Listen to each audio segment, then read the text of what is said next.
Merhabalar. Bugün Bilişim Vitrini programının yeni bölümüyle sizlerle birlikteyiz. Logsign firmasından Sonay Hanım ve Kemal Bey konuklarımız olacak. Konumuz ise güvenlik olay yönetimi çözümleri. Kemal Akbalık ben. Logsign'da teknik çözümler müdürü olarak çalışıyorum. Ben Sonay Gültekin, Logsign'da iş geliştirme ve projelerden sorumluyum. Bilgi güvenliği süreçlerini incelediğimizde kurumsal ortamlarda bir olay karşımıza çıkıyor. Daha doğrusu olay yönetimi. Bir sistemde, bir ağda oluşan olayların kayıt altına alınması, analiz edilmesi ve tüm bu süreçlerin işleme alınması ile ilgili bir süreç var. Tüm bu süreçler aslında yasalar, regülasyonlar ile korunup düzenleniyor. İşte bu noktada kurumsal anlamda olay yönetimi diye bir kavram karşımıza çıkıyor. Bu noktada İngilizcesi de SIEM olarak bildiğimiz süreçleri nasıl yönetiyoruz? Bu süreçleri nasıl analiz ediyoruz? Bu konuda biraz bilgi alabilir miyiz? Aslında şöyle başlayabiliriz. SIEM nedir? Biraz bundan bahsetmek istiyorum ben.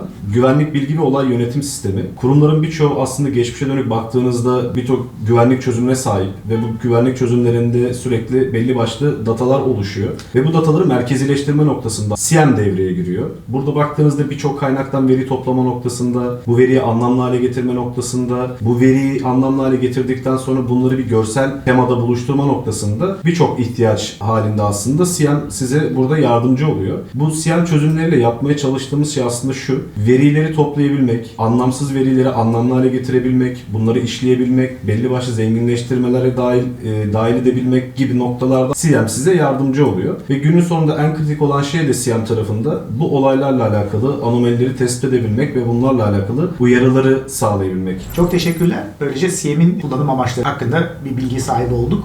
Şimdi asıl merak ettiğim konu bir SIEM çözümü ilgili şirketin, kuruluşun güvenlik duruşunu nasıl geliştirir, nasıl iyileştirir? Bunu merak ediyorum. Bu konuda biraz bilgi verebilir misiniz? Yani güvenlik duruşunu nasıl etkiler noktasında öncelikle aslında vaka yönetimi en kritik olan şeylerden bir tanesi. İkinci aşamada baktığınızda mevzuatla alakalı gereklilikler, bunun dışında gelişmiş tehdit algılama noktaları, bunlar bizim için önemli şeyler aslında baktığınızda. Bu konuyla alakalı benim de eklemek istediğim bir şey var. Cumhurbaşkanı Dijital Dönüşüm Ofisi'nin yayınladığı rehberinde atıfta bulunduğu çözümler arasında SIEM gelmektedir. Şimdi konuştuğumuz konulardan bir tanesinde dedik ki sen bize bir SIEM çözümünün şirketin güvenlik duruşunu nasıl etkilediğini anlattın. Bir de kuruluşların bir SIEM çözümünde araması gereken temel özellikler, temel bileşenler nedir? Biraz da ondan bahsedebilir misin? En büyük etkenlerden bir tanesi dataya hızlı bir şekilde ulaşabilmek. Yani bu dataya hızlı bir şekilde ulaştıktan sonra oradaki iyileştirme, araştırma, soruşturma noktalarına daha hızlı bir şekilde detaya inmeleri noktasında ihtiyaç var. Bunun dışında log üretebilen tüm kaynaklardan data toplamak gibi, 360 derece alan hakimiyetini sağlayabilmek gibi kapsamlar aslında en büyük etkenlerden bir tanesi. Bu noktada ne gibi artılar sağlıyor aslında bu çözüm? Bundan biraz bahsedebiliriz. Vakalara daha hızlı bir şekilde yanıt bulabilme, vakaları daha hızlı bir şekilde inceleyebilme, aynı zamanda siber güvenlik aşamasında gerçekleşen tehditlerle alakalı bu tehditleri hızlı bir şekilde simüle edebilme, simüle ettikten sonra bunlarla alakalı hangi aksiyonları almaları noktasında gerçekten katma değer sağlayan bir çözüm.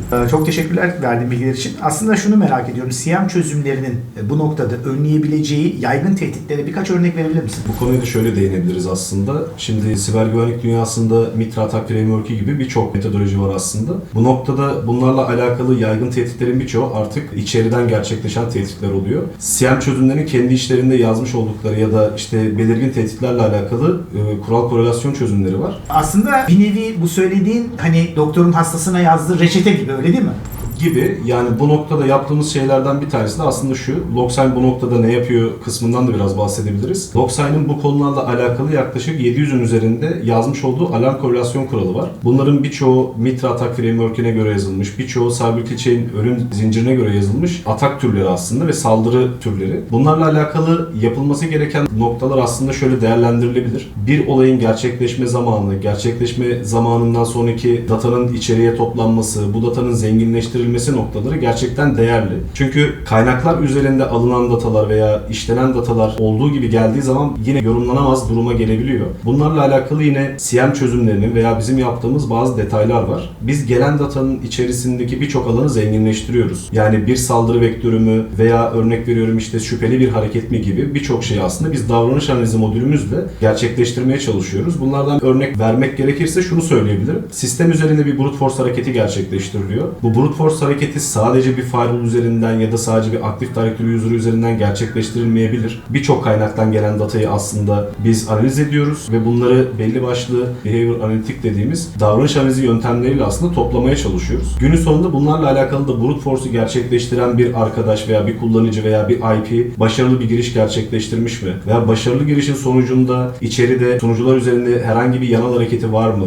Kalıcı bir obje bırakmış mı? Kalıcı bir proses çalıştırıyor mu? Veya herhangi bir proses sonlandırmış mı gibi birçok detayı aslında orada ortaya koymaya çalışıyoruz. Bir araya gireyim. Tek bir noktaya bakıp karar vermek yerine evet. birçok farklı noktayı analiz edip o analizin sonunda bir korelasyon oluşturup diyoruz ki evet, atak vektörü buradan geldi.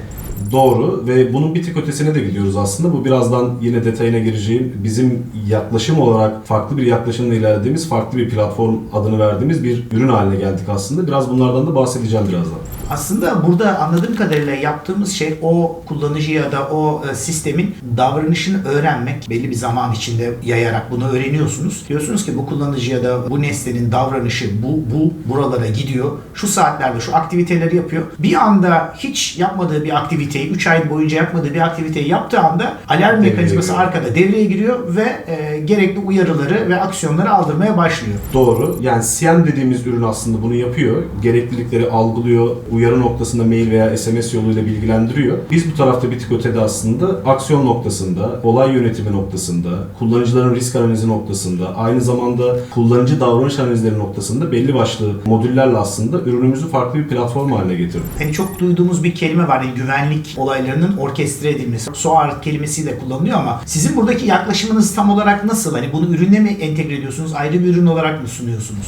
Biz aslında şunu yapmayı hedefledik. Ürünümüzü bir platform haline getirdik. Bu platformdan kastımız da şu aslında. Ürünümüzün içerisinde bir SIEM çözümü, aynı zamanda tehdit istihbaratı dediğimiz Threat Intelligence çözümü, bunun dışında Incident Management gibi, Incident Response gibi SOAR feature'larının da olduğu, bunların dışında UAV dediğimiz ayrı bir ürün olarak satılan UAV modülünün de olduğu kapsamlı bir platform haline geldik aslında biz. Yani aslında diğer üreticilerde gördüğüm çok da kullanıcı dostu olmayan birçok feature'ın farklı sistemler, hatta sunucular üzerine kurulması yaklaşımını siz tavsiye etmiyorsunuz ve yapmıyorsunuz ürünlerinizde. Onun yerine tek ürün üzerinden ilerliyorsunuz diye anlıyorum. Doğru muyum? Doğru. Aslında bir çatı platformu haline geldik biz. Çatı platformu haline gelmemizin sebeplerinden bir tanesi de aslında kurumlardaki güvenlik analistleri tek bir ekrandan birçok şeyi yönetemiyorlar. Birden fazla ekrandan bu incelemeleri gerçekleştirmeye çalışıyorlar. Bizim buradaki hedefimiz tek bir platformdan, tek bir UI üzerinden bunları takip edebilmek, olayları inceleyebilmek, olayları iyileştirebilmek, olayları simüle edebilmek noktasında. Biz bununla alakalı bir Incident Management modülü yazdık. Incident Management modülü içerisinde bir olayın gerçekleşme noktasından sonraki hareketlerini takip edebiliyoruz. Historisine bakabiliyoruz. Bunun içerisinde farklı analizler yapabiliyoruz. Örnek veriyorum, virüs total gibi, abuse IP gibi reputasyon sorgulayabileceğimiz bazı alanlara gidip IOC'lerden sorgulamalar yapabiliyoruz. Bunların sonucunda semi-automation dediğimiz yarı otomasyonla beraber incident'ın içerisinde bir olayı gerçekleştirme noktasından sonraki akışını belirledikten sonra ne gibi aksiyon alacaksak, örnek veriyorum, bir kullanıcıyı disable etme noktası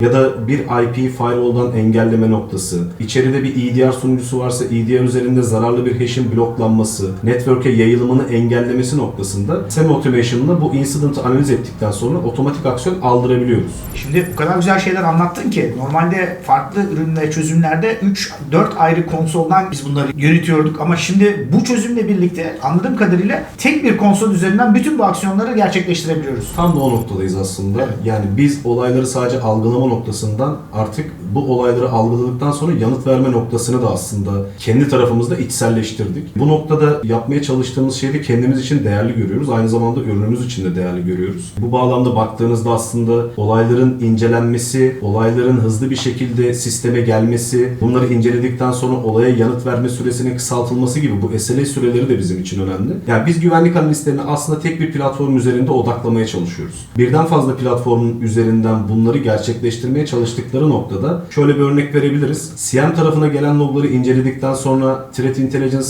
database'i için ya da incelemesi için farklı bir platforma bağlanması, Incident Response, Incident Management için farklı bir platforma bağlanması gerçekten zaman alıcı şeyler. Biz de bunu aslında LogSign USO platform olarak Yani Unified Security Operation Platform olarak adlandırdık. Birleşik güvenlik platformu haline getirdik aslında Logsign'ı. Anladığım kadarıyla hani SOAR diye bildiğimiz o güvenlik orkestrasyonunu siz tamamen USO adını verdiğiniz o birleşik güvenlik yönetim platformu içine gömdünüz. Şöyle bahsedebiliriz. Birçok modülünü aslında biz CM'in içerisine, USO'nun içerisine dahil ettik. Bunun dışında roadmap'imizde olan birçok şey var. SOAR üzerinde bulunan playbook'ların da USO platformu içerisine dahil edilmesi. Aynı zamanda yeni geliştirmiş olduğumuz Logsign üzerinde Leaf Collector dediğimiz bir özellik var. Yani merkezi ve bölgelerden data toplama noktasında aslında bir kolektör mantığıyla da artık center'a, merkeze data gönderebiliyoruz. Custom plugin dediğimiz bir özelliğimiz var. Bu custom plugin özelliğiyle gelen datayı kendi sisteminize göre, kendi yorumunuzla aslında plugin haline getirebiliyorsunuz ve bunları da kullanabiliyorsunuz.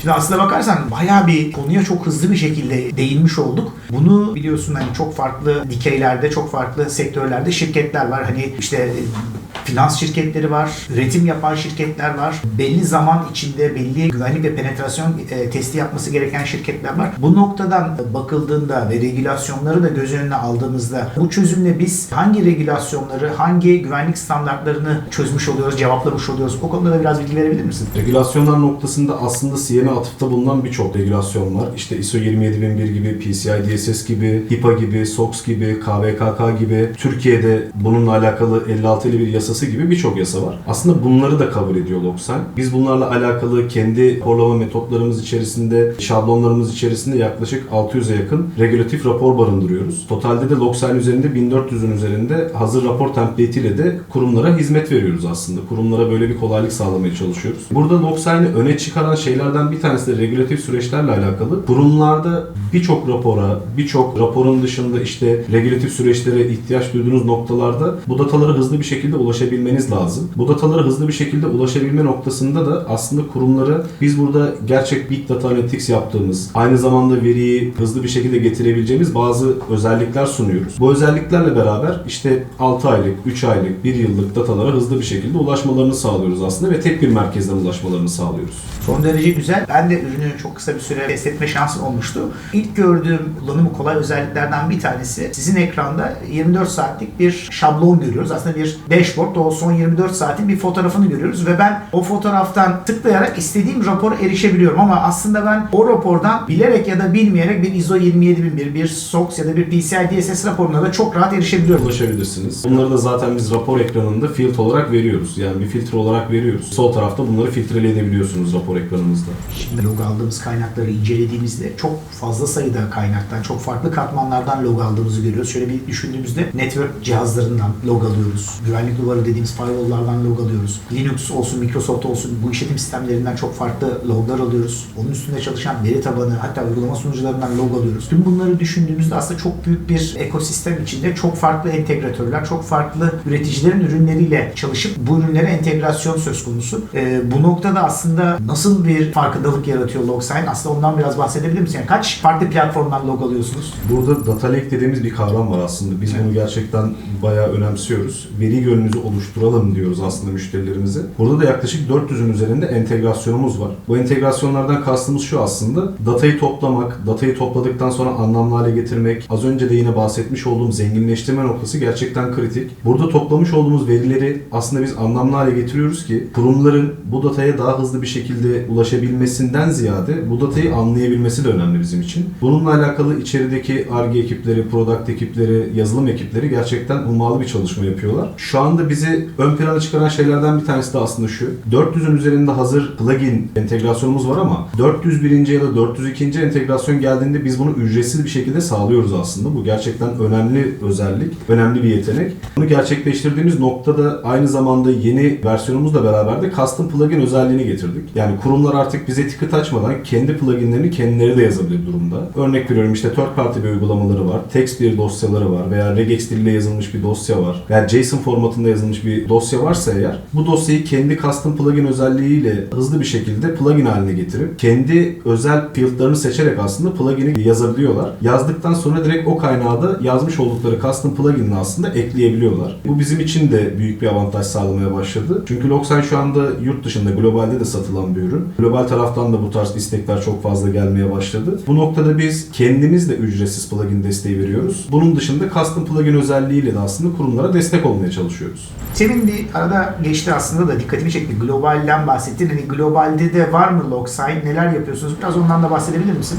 Tabii ki. Globalde şöyle bahsedebilirim. Logsign 2010 yılından beri aslında sektörde Türkiye'de kurulmuş bir firma ama yaklaşık 5 yıldır da biz Gartner'dan danışmanlık alıyoruz. Teknik requirement'larını aslında gerçekleştiriyoruz. Her yıl bu yenilikler tekrardan Gartner'da detaylandırılıyor ve bu tarafta da aslında devam ediyoruz biz. Bunun dışında globalle alakalı yapmış olduğumuz bazı çalışmalarımız da var. Amerika'da San Francisco'da bir ofisimiz var. Hollanda'da Den Haag bölgesinde geçen yıl itibariyle bir ofisimiz açıldı. Bunun dışında şu anda yurt dışına destek veren, Türkiye'den veya globalde farklı ülkelerden destek veren Logsign için paydaş olarak çalışan yaklaşık 11 kişilik bir ekibimiz de var. Bunların hepsiyle beraber aslında totalde baktığınızda Logsign şu anda 80 kişilik bir kadroya sahip. Türkiye'de destek veren ekipler, globalde destek veren ekiplerin toplamı aslında bu. Biz teknik olarak aslında Logsign'da bu 80 kişinin içerisinde yaklaşık 65 kişilik ekiple aslında tüm teknik şeyleri karşılamaya çalışıyoruz. İsterleri, yenilikleri, özellikleri, bunun dışında işte yapmış olduğumuz birçok şey var aslında. Globalde de satışlarımız başladı geçen yıl itibariyle. Orada da yaklaşık 35 mevcut müşteriye yaklaştık. Bugünkü Bilişim Vitrini programının sonuna geldik. Konuklarımız Sonayan ve Kemal Bey'e bizlerle oldukları ve bu değerli bilgileri verdikleri için çok teşekkür ederiz. Bir sonraki bölümde hep birlikte görüşmek dileğiyle.